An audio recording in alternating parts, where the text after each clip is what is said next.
อ๋อมีคอมเมนต์ถามนะครับข้างหลังเป็นใครยิ้มหวานเดี๋ยวสิบอกครับคนข้างหลังเป็นผู้ใดคนข้างหลังเป็นคนที่ลงคลิปมือก่อนนะครับที่นางเรือน้องเขาเป็นคนที่มือล่มน้องตกทำผ้าเราที่นี่ผมก็เลยเอาคลิปลงก็เลยยกมือไปน้องเขาก็เลยอันแงกข้อมายิ้มจากกล้องว่ามันยิ้มซื้อได้ปะนี่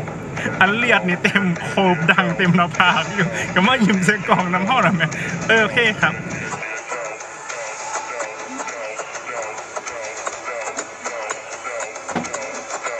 อย่าลืมกดติดตามหรือ Subscribe แล้วก็กดที่กระดิ่งด้วยนะครับ